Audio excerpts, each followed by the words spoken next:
नमस्कार दोस्तों, 12 नवंबर 1996 दोपहर को 3:55 काइस्तान देश में एक छोटा सा शहर है सिमकेट नाम से।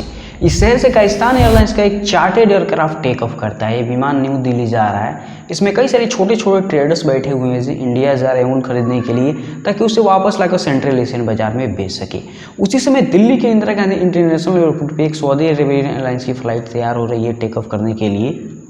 इस फ्लाइट में 312 पैसेंजर्स बैठे हुए हैं, जिसमें से 231 इंडियंस हैं। शाम 6:33 सऊदी अरेबियन एयरलाइंस की फ़्लाइट टेक ऑफ करती है दिल्ली एयरपोर्ट से, और इस शाम air traffic controller BK Datta duty पे हैं। ये दोनों सऊदी और कजाक विमानों से कम्युनिकेट करने की कोशिश कर रहे हैं, इन्हें गाइड कर रहे हैं। कुछ समय बाद सऊदी में बैठे पायलट रिपोर्ट करते हैं कि सऊदी वाला जो प्लेन है 1000 फीट की ऊंचाई पे पहुंच चुका है, क्या वो 10,000 की फीट ऊंचाई पे जा सकते हैं।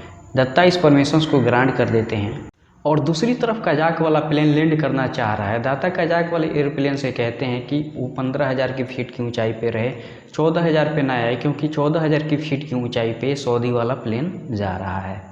दोनों प्लेन के बीच 1000 फीट की वर्टिकल डिस्टेंस होना चाहिए। बीके दत्ता ये दोनों प्लेन को अपने स्क्रीन पर ब्लिंकिंग डॉट की तरह दिखने लग रहे हैं। कुछ ही मिनटों में ये ब्लिंकिंग डॉट एक दूसरे में टकरा जाते हैं। फिर दत्ता को पता चलता है कुछ तो गड़बड़ जरूर हुआ है। दिल्ली से करीब 100 किलोमीटर दूर एक छोटा सा शहर है चरखी दादरी करके। उस शाम को उस शहर में रहने वाले लोग अचानक से देखते हैं कि आसमान से बिजली कड़की हो, बहुत सारी रोशनी चमकती है और फिर से सुनाई देता है खंजर जैसा आवाज़। और इससे पहले वो कुछ सोच पाते ये हो क्या रहा है, आसमान से लोहे के टुकड़े बरसने शुरू हो जाते हैं। फिर पता चलता है कि दो विमान आपस में क्रैश हो चुके हैं।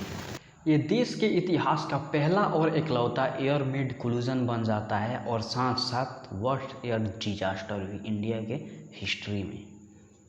इस कहानी को गहराई से समझने के लिए ऐसा क्यों हुआ था और क्या इम्पैक्ट पड़ा इंडिया एविएशन सेक्टर पे, हमें सबसे पहले थोड़ी सी बेसिक नॉलेज लेनी पड़ेगी, आसमान के नियम को समझने पड़ेंगे। और जैसे दोस्तों गाड़ियाँ सड़कों पे चलती है, उसकी सड़कें सेफ पाथ पे बनाई जाती है, आने वाले के लिए अलग और जाने वाले के लिए अलग पाथ होते हैं। उसी तरह आसमान के भी कुछ नियम्स होते हैं, जाने वाले प्लेन के लिए अलग रूट होते हैं, आने वाले प्लेन के लिए अलग रूट होते हैं। लेकिन जब ये प्लेन क्रैश हुआ था 1996 में, उस समय सेकेंडरी रेडार की जो टेक्नोलॉजी थी वो नहीं थी, क्योंकि आज के टाइम पे सेकेंडरी रेडार की टेक्नोलॉजी आ गई है। इस वजह से बहुत कम एक्सीडेंट देखने को ऐसे मिलते हैं। लेकिन उस टाइम पे प्राइमरी रेडार पे सारा बेसिक कॉन्सेप्ट चलता था, सारा उसी पे काम होता था। और उस टाइम पे कोई रूट नहीं थी, सिर्फ आने के लिए भी वही था, जाने के लिए भी वही रूट था। तो उस टाइम पे काफ़ी दिक्कत होती थी, उस वजह से काफ़ी उस टाइम पे एक्सीडेंट होते थे। लेकिन आज सेकेंडरी रेडार के आने की वजह से बहुत सारी जो चीज़ें चेंज हो गई है और एक्सीडेंट के चांसेस कम हो गए हैं, और आने वाले के लिए अलग रूट है और जाने वाले के लिए अलग रूट है। तो ये बेसिकली इस दोनों प्लेनों के साथ हुआ क्या था, ये थोड़ा सा डिटेल में समझते हैं। जब कजाक वाला जो प्लेन था वो 15,000 फीट की हाइट पे उसे बोला गया था फ्लाई करने के लिए, लेकिन वहाँ पे वो 14,000 फीट की हाइट पे आ गया। और उसे पता भी था, उस एटीसी ने बताया भी था 14,000 पे मत आना, 14,000 पे सऊदी अरेबियन एयरलाइंस की फ़्लाइट नीचे फ्लाई कर रही है।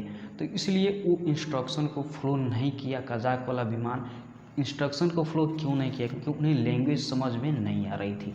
जब रिकॉर्डिंग क्रैश करने के बाद से जब रिकॉर्डिंग चेक की तो कजाक वाला प्लेन की गलती निकली। तो इस वजह से वो जो प्लेन था क्रैश हुआ।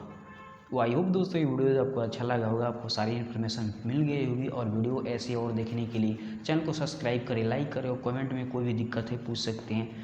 मिलते हैं नेक्स्ट वीडियोज़ में।